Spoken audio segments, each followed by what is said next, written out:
दोस्तों 2024 एक अपने आप में बड़ा ही निर्णायक साल होने वाला है।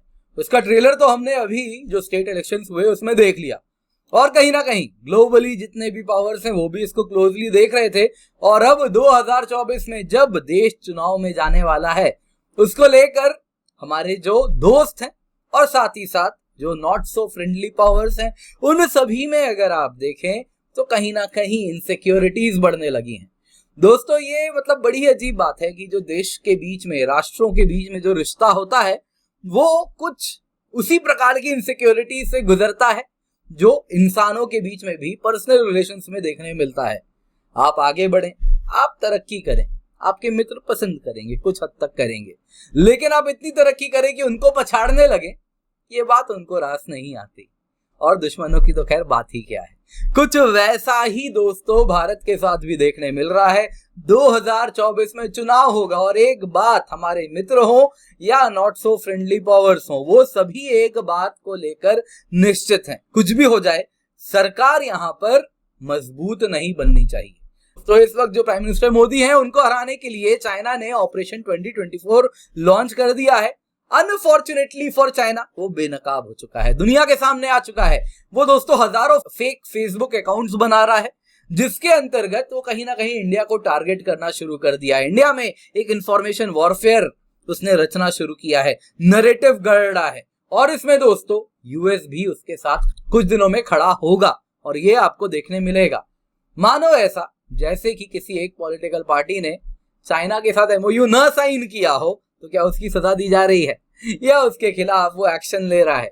तो आइए देखते हैं सबसे पहले न्यूज में क्या है आपको बताता हूं। दोस्तों जैसा आप यहाँ पे देख सकते हैं, huge network of Chinese fake accounts बनाए गए थे जिसके अंतर्गत इंडिया में और यूएस में 2024 में जो चुनाव हो रहे हैं उनको डिसरप्ट किया जाए। ये उसके पहले चाइना ने ऑपरेशन 2024 में लॉन्च किया है। और जो फेसबुक की पेरेंट कंपनी है मेटा, उसने दोस्तों हजारों अकाउंट्स रिमूव भी किए हैं। कहा ये सब फेक अकाउंट्स थे जिनके तार चाइना से निकल रहे हैं। तो दोस्तों न्यूज में क्या है सबसे पहले आपको बताता हूं। मेटा ने, जो कि फेसबुक, व्हाट्सएप, इंस्टाग्राम इन सभी की पेरेंट कंपनी है, उसने एक क्वार्टरली, हर क्वार्टर में एक थ्रेट रिपोर्ट रिलीज करता है। उसने यही थ्रेट रिपोर्ट रिलीज किया। इस थ्रेट रिपोर्ट में मेटा ने बताया कि करीबन 4700 फेक अकाउंट्स चाइना से उभरते हुए देख रहे हैं और ये सभी के सभी प्रिटेंड कर रहे हैं अमेरिकन और इंडियंस बनने का। ये सभी किसी इंडियन के अकाउंट है, भारतीय के अकाउंट है या फिर अमेरिकन नेशनल के अकाउंट है। और इन अकाउंट्स के जरिए अगर आप देखें तो इंफॉर्मेशन स्प्रेड किया जा रहा है। किन टॉपिक्स पे? वो टॉपिक्स जो बड़े डिवाइसिव होते हैं, फिर वो यूएस पॉलिटिक्स से रिलेशन रखते हो, जैसे कि यूएस पॉलिटिक्स में एबॉर्शन वगैरह अपने आप में बड़ा ही ऐसा टॉपिक है जिसमें अलग अलग बातें आपको देखने मिलती हैं। वैसे ही यूएस चाइना रिलेशन में वो यूएस को सपोर्ट की जगह चाइना को सपोर्ट कर रहे हैं। इस प्रकार के आप देखें तो इन हैंडल से फेक न्यूज फैलाया जा रहा है। और इंडियन पॉलिटिक्स में भी इस प्रकार का अगर आप देखें तो प्रोपेगेंडा रन किया जा रहा है इन फेक अकाउंट्स के द्वारा। दोस्तों यहाँ पे कंसर्न क्या है? मेटा ने खुद कहा है कि देखिए चाइना अब दुनिया का 3rd लार्जेस्ट वो रीजन है जहां से इस प्रकार के डिसेप्टिव नेटवर्क्स हमको देखने मिलते हैं। फेक अकाउंट्स के इस प्रकार के नेटवर्क है। दोस्तों ये आपस में जो 4700 फेक अकाउंट आपको मैंने बताए, ये सब आपस में भी एक दूसरे से जुड़े हुए हैं। सो दैट ऐसा लगता है कि ये सभी एक दूसरे से इस प्रकार से जुड़े हैं कि मानो जैसे कि ये सभी के सभी ओरिजिनल अकाउंट हो। ये सभी के सभी एक दूसरे को, कोई चाचा बता रहा है, कोई मामा बता रहा है, कोई दोस्त बता रहा है, कोई कॉलेज में साथ पढ़ रहा है, तो एक नेटवर्क बना हुआ है जिससे अगर आप देखें तो इनको आइडेंटिफाई करना और ज्यादा कठिन हो जा रहा है। इस वजह से अगर आप देखें तो इस प्रकार का अगर हम फेक अकाउंट्स का नेटवर्क देखें तो सबसे ज्यादा आप देखें तो रशिया से चलता है, फिर ईरान से चलता है और अब चाइना तीसरे नंबर पर आ चुका है। दोस्तों यहाँ पे मेटा ने यह हिमाकत नहीं की कि चाइना के गवर्नमेंट के ऊपर उंगली उठा दे या फिर कम्युनिस्ट पार्टी ऑफ चाइना के ऊपर उंगली उठा दे, लेकिन वो अनसेड जा रहा है। सभी को मालूम है ये शो कौन रन कर रहा है। मेटा ने कंसर्न रेज किया कि इस प्रकार के नेटवर्क्स चाइना से आ रहे हैं। ये बात उन्होंने साफ साफ कहा और वो भी तब जब 2024 में चुनाव आने वाला है। और मेटा का जो मेन कंसर्न था वो यूएस को लेके था। यूएस को लेके क्यों? इंडिया को लेके उसमें खास कंसर्न नहीं दिख रहा, आपको मैं बता देता हूं। यूएस को लेके कंसर्न है क्योंकि वहां पे एक बार फेसबुक फंस चुका है कैम्ब्रिज एनालिटिका स्कैंडल में। 2014 की बात है। फेसबुक में याद होगा उस वक्त एक, अभी भी आता है कि नहीं मुझे मालूम नहीं, मैं फेसबुक ज्यादा यूज नहीं करता हूं, पर उसमें अगर आप देखें तो आता है फेसबुक में क्विज होता था जिसको कि थर्ड पार्टी एप्स इंटीग्रेट करता था आपके अकाउंट से। और 2014 में इसी प्रकार से फेसबुक में कई यूजर्स को एक क्विज गया, कहा कि अपनी पर्सनालिटी टाइप पहचानिए, आप कैसे हैं। और इस प्रकार का क्विज कुछ हजारों की तादाद में, ज्यादा लाखों की तादाद में लोगों ने खेला और ऑफिशियली कहा जा रहा है, अनऑफिशियली करीबन करीब करोड़ों के तादाद में लोगों का डेटा उस क्विज के थ्रू उसने इकट्ठा किया। उनसे अलग अलग प्रकार के सवाल पूछे गए और उससे पता लगाया गया कि वो किसको सपोर्ट करते हैं, वो रिपब्लिकन्स को सपोर्ट करते हैं या वो डेमोक्रेट्स को सपोर्ट करते हैं। और इस प्रकार से उनकी जो प्रोफाइलिंग की गई और उसके बाद उनको एड टारगेट किया गया।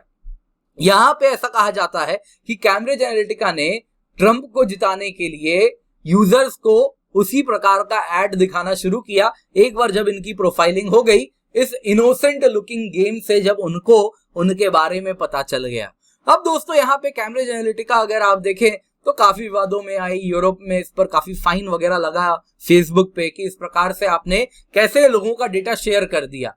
फेसबुक ने कहा हमने कुछ इलीगल नहीं किया है, लेकिन कहा कि आपने इस प्रकार के क्विज के द्वारा आपका एंड गोल ये था कैसे आप पॉलिटिक्स को, उनके पॉलिटिकल आइडियोलॉजी को पहचाने और फिर उस प्रकार का एड दिखाएं, आपका ये एंड गोल था। और इस प्रकार से कहीं ना कहीं फेसबुक का इस्तेमाल करके यूएस के चुनाव में बहुत बड़ा रोल हमें फेसबुक का देखने मिला था। और ये बात तब और ज्यादा बढ़ गई जब कैम्ब्रिज एनालिटिका कहा जा रहा है कि रशियन इंटेलिजेंस के द्वारा सपोर्टेड थी, वो ये सब कुछ रन कर रही थी और इस प्रकार से उंगलियां उठने लगी कि ट्रम्प कैंपेन को रशिया सपोर्ट कर रहा है। और दोस्तों ये क्रिस्टोफर विली है जो आप तस्वीर में देख रहे हैं, इन्होंने ही कहा था कि कैम्ब्रिज एनालिटिका के एम्प्लॉय थे जिन्होंने ही ये विसल ब्लोइंग की थी। तो इसलिए यूएस को लेके अब तो फेसबुक सतर्क है, लेकिन इंडिया को लेके उसमें खास सतर्कता हमको देखने नहीं मिल रही। दोस्तों अगर हम इंडिया की बात करें तो आपको बताना चाहूंगा कि जैसा मैंने स्टार्टिंग में कहा, कोई भी नहीं चाहता कि स्ट्रॉन्ग गवर्नमेंट आए। 2024 एक इंफॉर्मेशन वॉरफेयर का साल होने वाला है। यूएस भी चाहता है इंडिया उतना ही मजबूत हो कि चाइना के लिए चैलेंज पेश करे, अदरवाइज वो वेस्ट को सबसर्विएंट रहना चाहिए। वेस्ट के मतलब कहीं ना कहीं जो डोर होनी चाहिए भारत की, वो वेस्ट के हाथ में होनी चाहिए।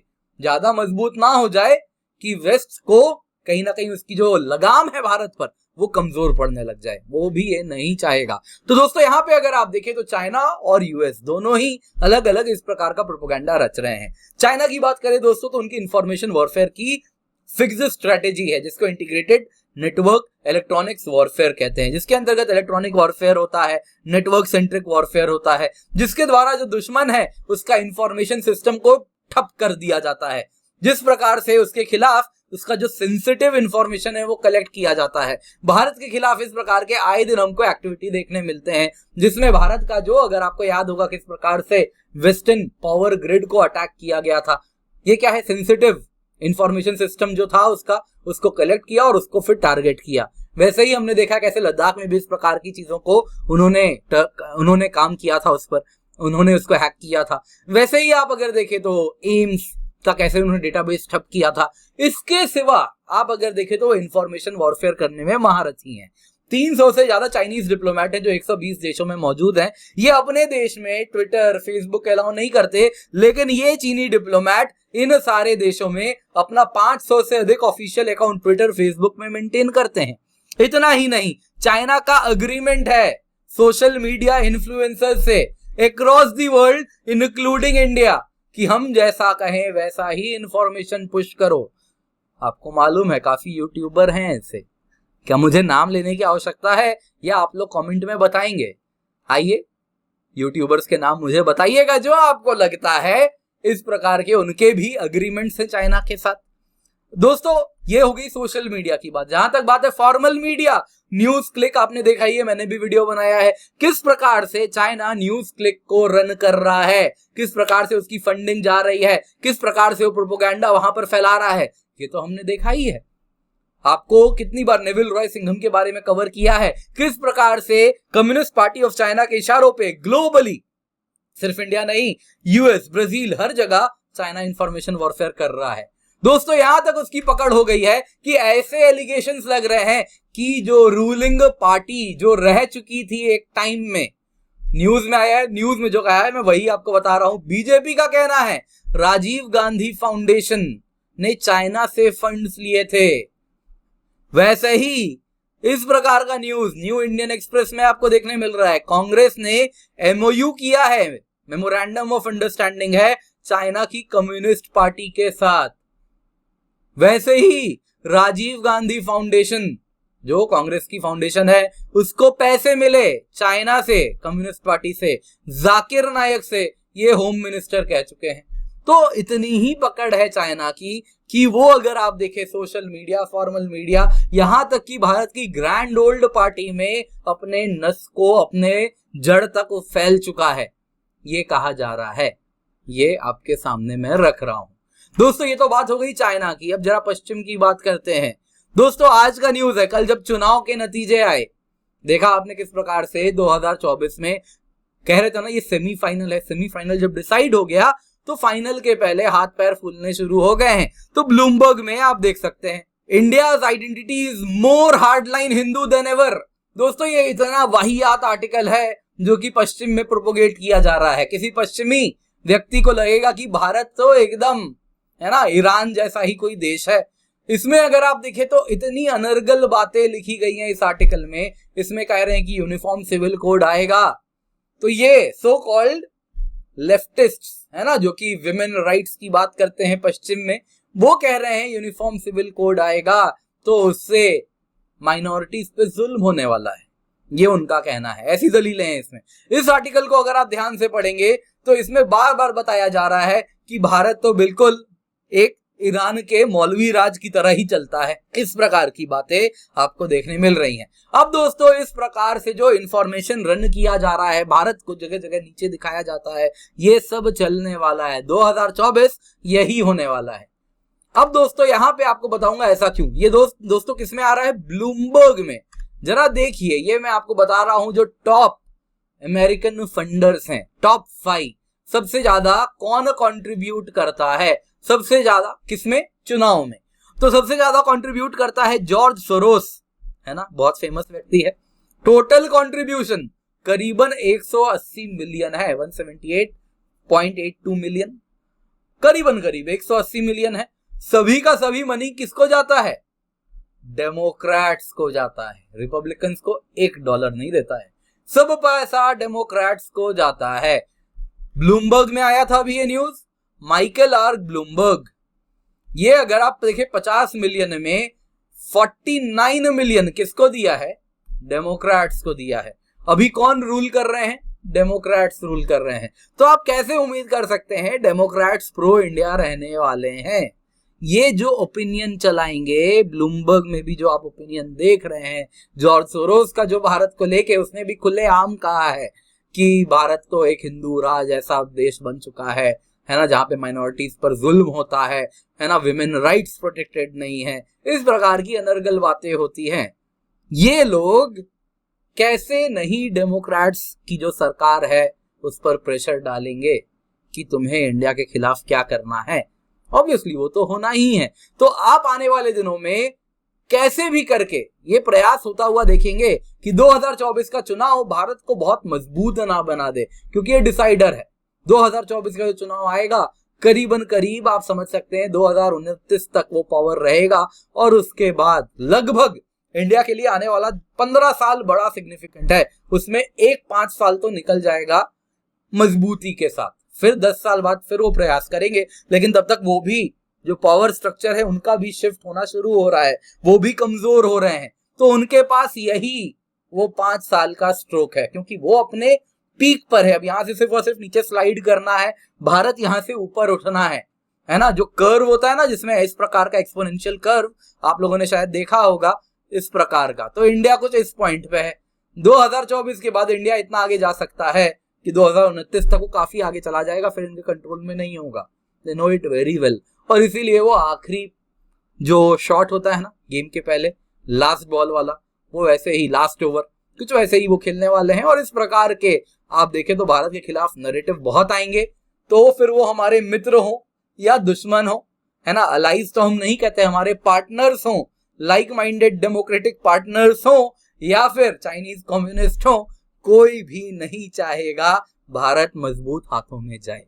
तो दोस्तों 2024 का चुनाव आएगा तो काफी इंटरेस्टिंग रहने वाला है ये सभी समीकरण। उम्मीद करता हूं आप लोगों को ये वीडियो पसंद आई होगी, तो लाइक जरूर कीजिएगा। भारत संवाद को जिन्होंने सब्सक्राइब नहीं किया कृपया करके सब्सक्राइब करें और वीडियो को अंत तक देखें। लाइक किए हैं, अंत तक देखे हैं तो शेयर जरूर करें।